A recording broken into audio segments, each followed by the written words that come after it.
Dans ce podcast, je souhaite vous parler de ma phrase révélation, comme je l'appelle, celle qui constitue pour moi la base de toutes nos relations, ou plutôt la base de compréhension de tous les conflits qui peuvent intervenir dans nos relations.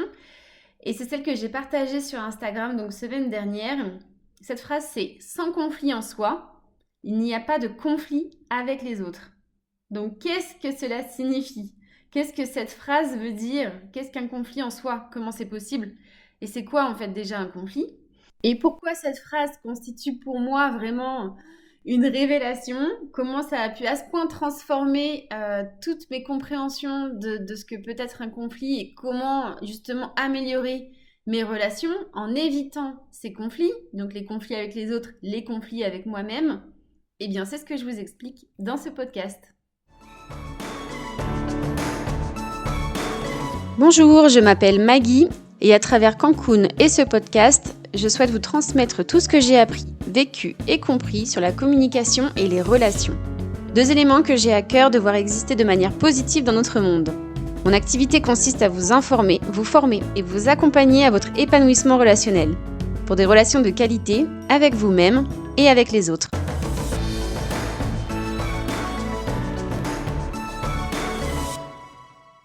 Donc, sans conflit en soi, il n'y a pas de conflit avec les autres.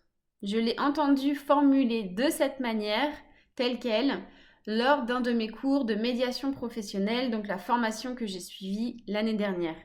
Donc, formuler telle qu'elle, ça a été vraiment pour moi un déclencheur de plein de compréhension.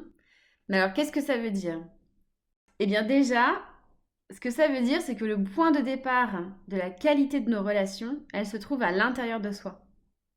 Pour entretenir de bonnes relations avec les autres, donc qu'elles soient personnelles, professionnelles, sociales, amoureuses, il faut d'abord en avoir de bonnes avec soi-même.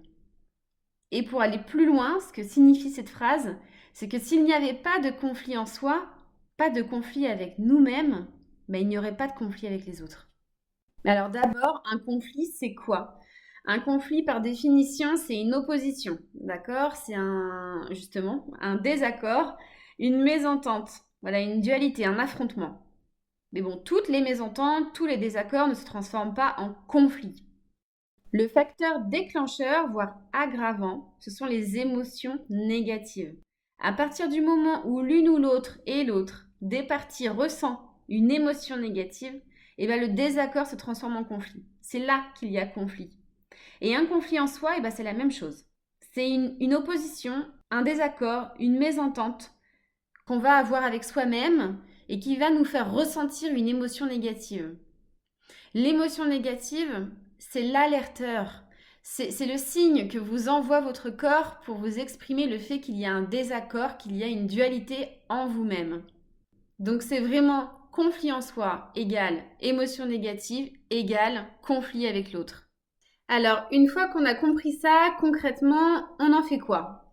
D'abord, on va chercher à les identifier. Identifier toutes les sources possibles de conflits en soi. Quelles sont les origines de ces conflits en soi ? À partir du moment où on les identifie, donc pour les identifier, il faut déjà les connaître, et ensuite il faut les reconnaître lorsque les émotions négatives surgissent, et ensuite les résoudre. Le point de départ, c'est donc déjà de connaître toutes les sources de conflits qu'il peut y avoir en nous, de connaître toutes les origines, toutes les sources de ces émotions négatives. Alors, ce conflit en soi va intervenir, comme je vous l'ai dit, à partir du moment où il va y avoir désaccord. Et ce désaccord entre deux parties, il intervient entre un élément extérieur, et cet élément, c'est pas forcément quelqu'un d'autre, mais c'est un élément extérieur qui rentre en conflit avec un élément qu'il y a à l'intérieur de nous. Le conflit, c'est l'écart qu'il va y avoir entre l'extérieur et l'intérieur. L'intérieur, c'est ce que j'appelle notre référentiel de besoins, de désirs et de valeurs. C'est ce référentiel qui rentre en conflit avec un élément extérieur. À partir du moment où vous allez ressentir une émotion négative, il faut que vous le preniez comme un alerteur, que quelque chose ne correspond pas, là, tout de suite, maintenant, à votre référentiel de besoins, de désirs et de valeurs. Alors, ce référentiel, qu'est-ce que c'est et surtout comment il est construit ? D'abord, il y a un référentiel de besoins qui est commun à tous les êtres humains. C'est par exemple la pyramide de Maslow, c'est par exemple les besoins qui ont été identifiés par Marshall B. Rosenberg dans la communication non violente. C'est également un référentiel dont parle Dale Carnegie dans ses enseignements autour de la qualité relationnelle. Donc il y a des besoins, il y a des désirs qui sont propres à tous les êtres humains, qu'on partage. On a tous ça en commun d'avoir ces mêmes besoins, ces mêmes valeurs, ces mêmes désirs. Et puis, il y a notre référentiel qui est à nous. Un référentiel qui est vraiment propre, qui est personnel. Et ça, chaque individu a son propre référentiel. On est tous uniques. Et ce référentiel, ce qu'il faut savoir, c'est que ce n'est pas un référentiel qui est unique tout au long de notre vie. C'est un référentiel qui va évoluer en fonction de notre environnement, en fonction de notre âge, en fonction de nos conditions de vie, en fonction de notre expérience. Alors, comment connaître son référentiel ? Eh bien, c'est ce que je souhaite vous apporter à travers Cancun. C'est tous les éléments qui vont constituer votre référentiel. Donc, j'ai envie, dans ce premier podcast, de vous énumérer en grande partie. Et je reviendrai dessus, donc dans les prochains posts, prochains podcasts, je développerai chacun de ces items. Alors, dans tous ces paramètres, vous allez voir que j'ai fait autant de recherches d'un point de vue rationnel que d'un point de vue plus, on va dire, spirituel. La spiritualité, j'en dis 2 mots maintenant. La spiritualité, pour moi, c'était quelque chose qui m'amusait. Voilà, qui m'amusait parce que c'était quelque chose que je ne pouvais pas comprendre, que je ne pouvais pas comprendre avec mon cerveau. Et donc, à partir du moment où je ne pouvais pas le comprendre, je ne prenais pas ça au sérieux. Donc, pourtant, ça m'a toujours intéressée. Depuis toute petite, je me suis intéressée aux horoscopes, à l'astrologie. Donc, vous allez voir, tout ce que je mets dans spiritualité, en fait, c'est tout ce qui n'est pas du domaine du rationnel. Voilà. Et donc, je me suis toujours intéressée, mais avec amusement, sans trop prendre les choses au sérieux. Mais aujourd'hui, et depuis, on va dire bientôt 2 ans, c'est quelque chose que je prends davantage au sérieux parce que j'ai eu besoin de comprendre certaines choses et j'ai pas trouvé ces réponses dans le domaine du rationnel. Donc je suis allée les chercher, ces réponses dans le domaine du spirituel et je les ai trouvées et donc j'ai réussi à faire de la spiritualité quelque chose de rationnel. Donc c'est ce que j'aimerais aussi vous partager au fur et à mesure de mes contenus à travers Cancun. Alors pour autant, je suis quelqu'un de très cartésien. Donc vous allez voir que j'ai aussi une approche qui est très rationnelle et fondée donc sur des savoirs et des connaissances qui sont scientifiques, techniques, psychologiques. Voilà, des choses qui sont beaucoup plus rationnelles, en somme.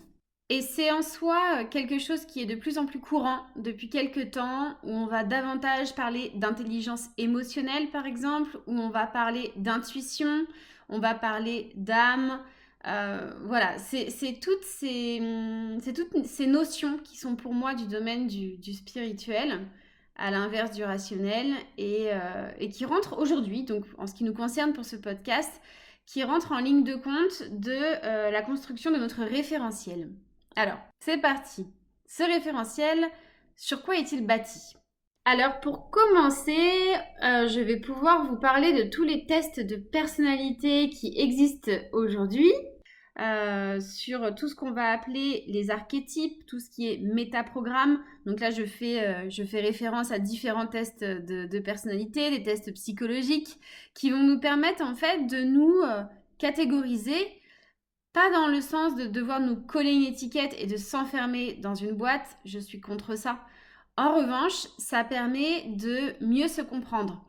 Et étant donné qu'il existe énormément de paramètres dont je vais vous parler, au final, il est très difficile de coller une étiquette qui soit unique. On ne peut pas se contenter d'un seul résultat de test, d'un seul paramètre, d'une seule condition, d'un seul élément. C'est l'ensemble de tous ces éléments qui créent aujourd'hui votre personnalité et qui va créer donc votre référentiel. Donc, dans tous ces tests de personnalité, je peux vous citer par exemple les archétypes de Carl Jung, la définition de votre profil MBTI de Myers et Briggs. Également dans les tests, je vais pouvoir vous parler de PNL, de programmation neurolinguistique, mais également aussi du modèle SIC, structure et interaction en communication, que j'ai appris donc en formation de médiation professionnelle. Je suis moi-même habilitée à analyser et à faire des restitutions de ce modèle SIC. Et ça permet en fait, entre le modèle SIC, qui va beaucoup plus loin finalement que la PNL, de la programmation neurolinguistique, de bien comprendre la façon dont notre cerveau fonctionne, notamment en communication. La manière dont on va recevoir des informations, la manière dont on va réfléchir, analyser les informations reçues, et pour terminer, la façon dont on va émettre les informations. Donc ça, c'est vraiment en communication, c'est une pépite de connaître son modèle SIC et donc de connaître le profil auquel on appartient parmi les 13 qui ont été définis donc sur ce modèle. Donc tout ça, ça fait partie des connaissances qu'on peut avoir de soi et qui va nous permettre du coup de construire ce référentiel. Un autre élément, votre quotient intellectuel et votre quotient émotionnel, j'en parlais tout à l'heure, d'intelligence émotionnelle. Oui, connaître votre QI, connaître votre QE est important aussi. Ça permet de bien comprendre votre fonctionnement et de comprendre beaucoup de choses par rapport à vos besoins. Savoir que vous êtes HPI, haut potentiel intellectuel, de savoir que votre cerveau fonctionne en arborescence, de savoir que vous avez besoin d'être nourri intellectuellement, ça fait partie de ce qui va enrichir votre référentiel. Une fois que vous savez ça, une fois que vous comprenez comment vous êtes fait, comment votre cerveau fonctionne, ça permet de mieux vous adapter, de mieux comprendre votre comportement, vos besoins. Même chose, de savoir qu'on est haut potentiel émotionnel, de savoir qu'on est une véritable éponge à émotions. Ça, peut-être que vous en connaissez autour de vous, peut-être que vous-même, on vous a déjà dit que vous étiez trop susceptible, trop sensible. En fait, c'est simplement qu'à partir du moment où on vous dit que vous êtes haut potentiel émotionnel, c'est ok, vous savez que vous êtes comme ça. Et c'est pas une fatalité, c'est juste que vous allez pouvoir vous adapter au fait d'être effectivement constitué de cette manière. Et ça rentre en ligne de compte dans la construction de votre référentiel, puisque du coup, vos besoins, vos attentes ne vont pas être les mêmes que quelqu'un d'autre.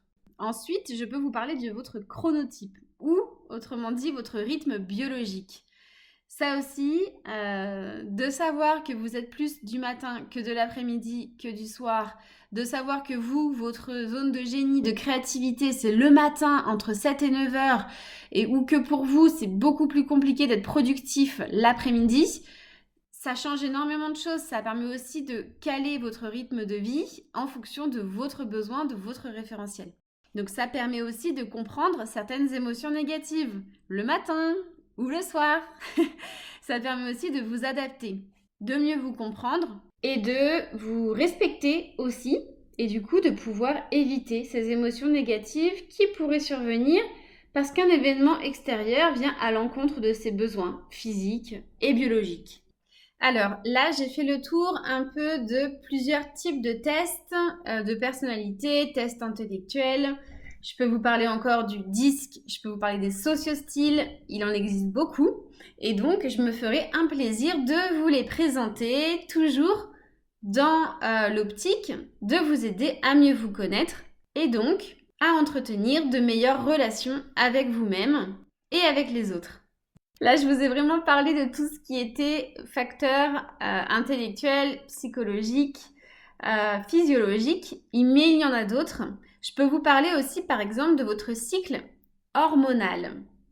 Et quand je dis ça, je ne m'adresse pas uniquement aux femmes, puisque c'est de notoriété publique. Les femmes, effectivement, ont un cycle hormonal qui dure 28 jours, mais l'homme aussi a un cycle hormonal qui lui dure 24 heures. Et ça, beaucoup moins de personnes le savent.